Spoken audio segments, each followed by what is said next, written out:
Bonjour et bienvenue dans le monde du Goro Loco. Alors, court unboxing, j'ai reçu une boîte ici de mon ami Frédéric de hotens.fr qui m'a envoyé une panoplie de choses, puis je voulais vous les partager, puis parce que je trouve que c'est le fun, un produit français, puis je sais que j'ai eu beaucoup de plaisir à travailler avec leur tête, là, le All-in-One Evo, dans le temps c'est avec la 12 volts que j'avais, puis leur Touch Me qui va quand même bien, j'ai beaucoup de bons feedbacks de retour des gens. Puis je vais vous montrer maintenant tout ce que j'ai dans la boîte parce que ça fait longtemps que je n'ai pas fait d'unboxing.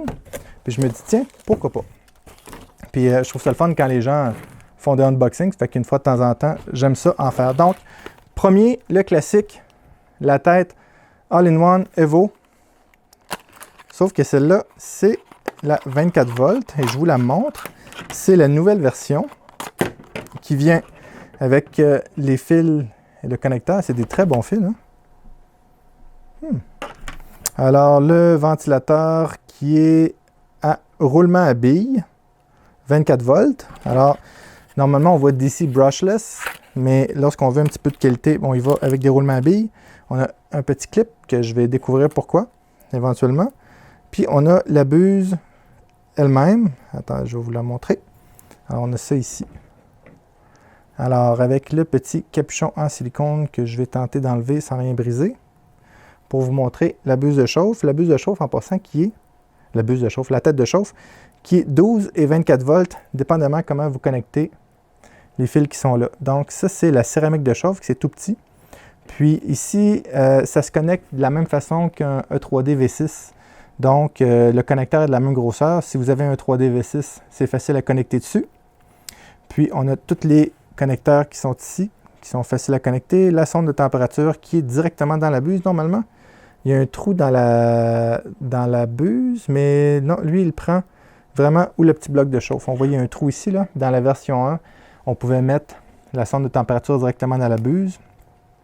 Puis, c'est des connecteurs comme ça ici. C'est pratique des connecteurs comme ça. Ils devraient tous faire ça. Hein? Comme ça ici qu'on peut connecter. Je vais l'avoir. Oui, comme ça ici. Clic. Parce que lorsque je veux changer mon fil ou je veux changer ma tête, ben, je ne suis pas obligé de couper mes fils, faire des soudures, j'ai juste enlevé les connecteurs. Donc, bonne idée, hotens.fr. Puis, le petit insecte de hotens.fr. Alors, je vais remettre la chaussette dessus. J'aime beaucoup ces têtes-là pour les Delta parce qu'ils sont très légères. Donc, je l'avais mis sur ma FLSON parce que c'est la seule imprimante que j'avais 24 volts. Mais je vais regarder si je vais la mettre sur une Delta ou sur ma Ender. Laissez-moi dans les commentaires si vous voulez que je la mette sur une Delta ou sur la Ender. D'accord? Donc, ça c'est pour la tête. Alors, je vais mettre ça ici. Ensuite de ça, j'ai eu une buse avec une chaussette et un bloc en aluminium avec une buse après.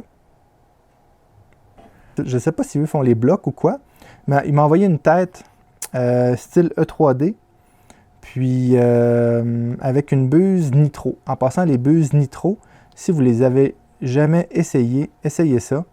Ils sont géniales. Alors, c'est ce que j'utilise. Un, sont durcis, ils résistent bien. Ah, la chaussette, elle va bien. Regardez ça, elle moule bien. Puis la cartouche de chauffe, j'avais jamais vu ces chaussettes-là avant. C'est marqué V6, donc c'est vraiment un 3D V6. Donc, j'ai une tête de chauffe qui est plutôt bien. Puis, il m'a envoyé des buses nitro.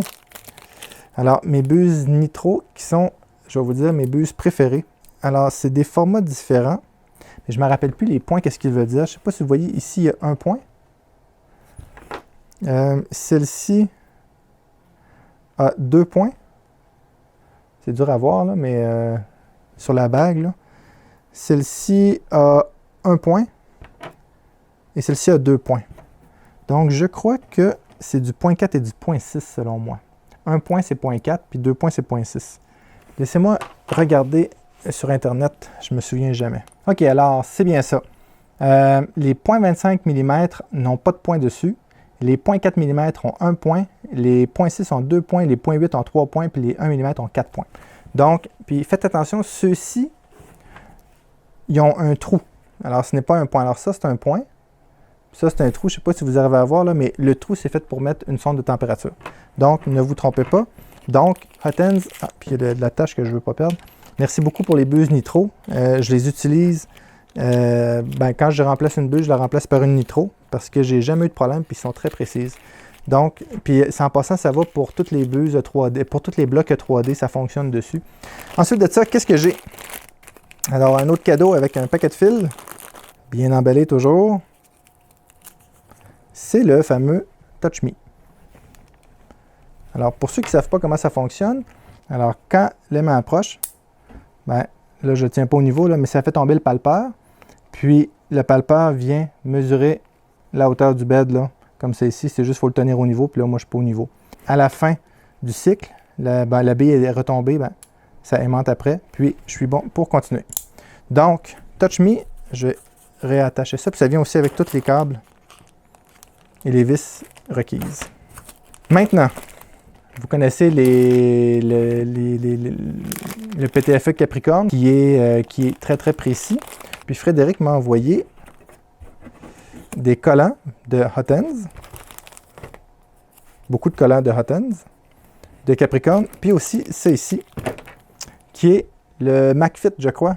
MagFit, c'est magnétique. Dans le fond, vous savez, les PTFE qui brisent tout le temps, eh bien, avec ça, ça ne brise plus parce que c'est aimanté. Je vous explique, celle-ci est déjà prête pour, voyez-vous, alors ici, c'est plein de métal, puis je viens juste l'aimanter après comme ça, puis ça aimante très fort. Puis de l'autre côté, je peux le visser après simplement mon imprimante. Puis je crois que je peux le virer de côté dépendamment du type de connecteur que j'ai. Alors, si je le vire de bord, ici, j'ai un connecteur, par exemple, pour une Ender, mais je pourrais avoir, par exemple, pour un Titan ou quoi que ce soit. Là, dans le fond, j'ai juste à revirer le connecteur de bord. Et pour virer le connecteur de bord, je fais juste le dévisser et je le revisse dans l'autre sens. Puis, je peux le couper. On voit ici, là, lui, il est vissé un petit peu plus loin. Donc, il me reste juste le couper avec une lame d'X-Acto. J'ai les deux côtés, celui-ci, celui-là. Puis, l'avantage de ça, c'est que mon PTFE ne peut pas casser. Alors, mon connecteur PTFE, puis si on essaie de le tirer comme ça, c'est quasiment impossible à enlever sans tout arracher. Donc, je le glisse sur le côté et je le lève, puis ça aimante très fort. Donc, ça, c'est une très belle... Puis en passant pour les aligner, faites juste mettre un bout de filament dedans, puis il va être aligné parfaitement. Je trouve que c'est une alternative au PTFE, au connecteur PTFE qui casse tout le temps. J'ai vu des connecteurs de PTFE en métal qui ne cassent pas. Cependant, ça doit coûter une fortune chaque. C'est plus dans le monde industriel qui ont ça, là. Mais ce genre de connecteur magnétique-là, je crois que c'est une très très bonne alternative. En plus, avec du tube Capricorne, c'est encore plus fantastique. Puis si vous avez juste une tête E3D, que vous n'avez pas la All-in-One, ça vient avec des petits adapteurs comme ceci, que vous vissez dans votre dissipateur de chaleur, puis vous venez aimanter ça dessus comme ça. Ça aimante très bien, puis ça tient très très bien. Facile à remplacer, ça ne coûte pas très cher, puis ça peut vous sauver bien des soucis, puis ça va éviter aussi de remplacer le PTFE à tous les X mois, parce que souvent, ce qui endommage le PTFE, c'est le connecteur. Le connecteur a comme des petites dents comme ça, puis il vient manger le PTFE, puis là, le PTFE a du jeu. Tandis qu'avec ça, j'ai aucun jeu. Si vous voulez imprimer aussi du TPU ou avoir une bonne réaction, une bonne rétraction, c'est le genre de connecteur qui peut vous aider à cela. Donc, je vais remettre ça dans le sac. Ensuite de ça, quelque chose de pas mal cool. C'est le détecteur de filaments. Puis, avec toutes les choses qu'on a besoin, je vais le déballer là, pour... Attendez.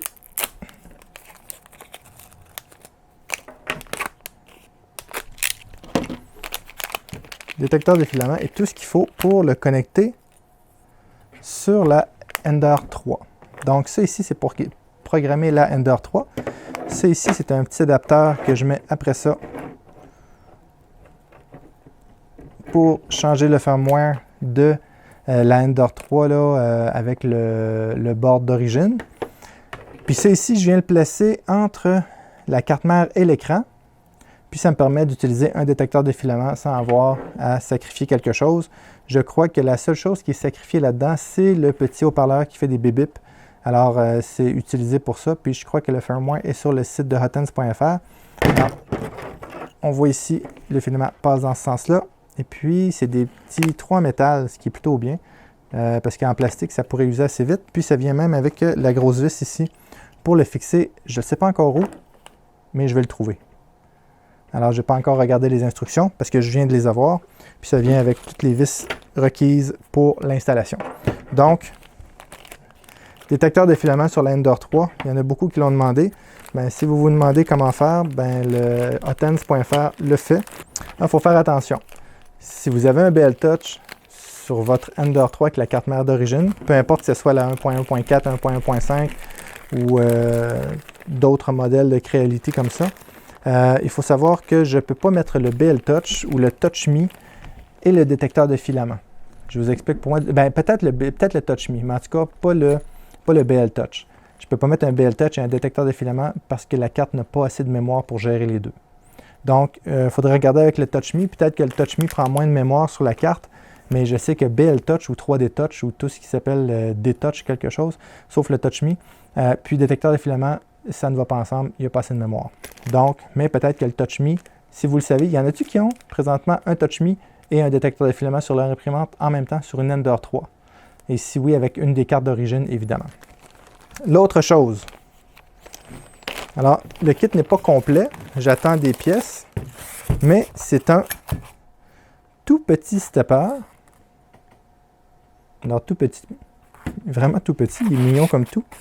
Avec une pièce de métal. Et ça vient ici comme ça. Puis ça va se visser comme ça ici. C'est ce que ça prend pour faire l'extrudeur de Hotens.fr. Alors, Hotens.fr ont désigné un extrudeur. Je vais m'imprimer les pièces sous peu.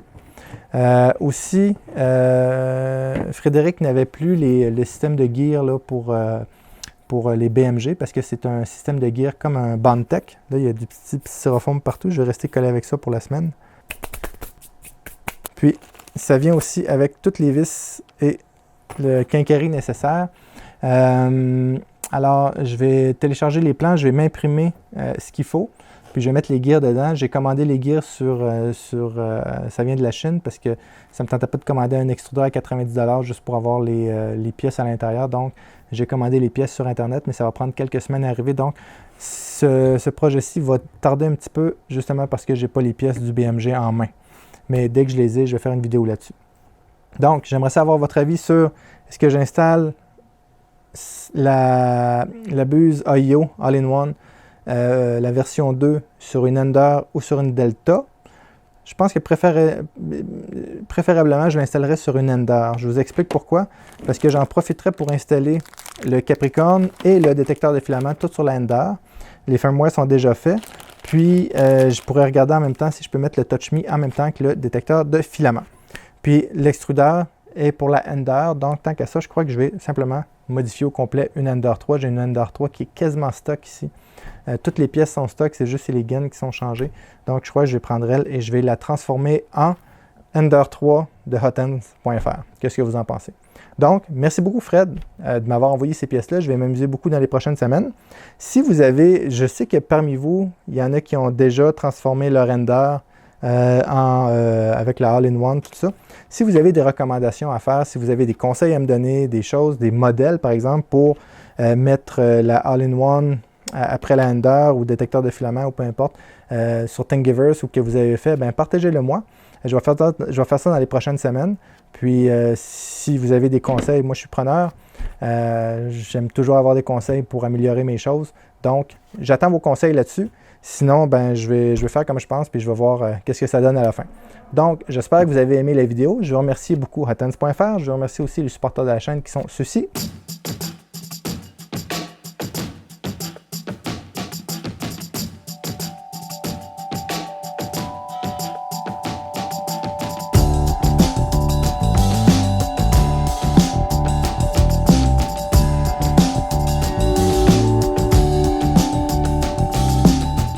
Si vous avez aimé la vidéo, s'il vous plaît, mettez un like, abonnez-vous à la chaîne si vous n'êtes pas abonné. Merci beaucoup et à bientôt.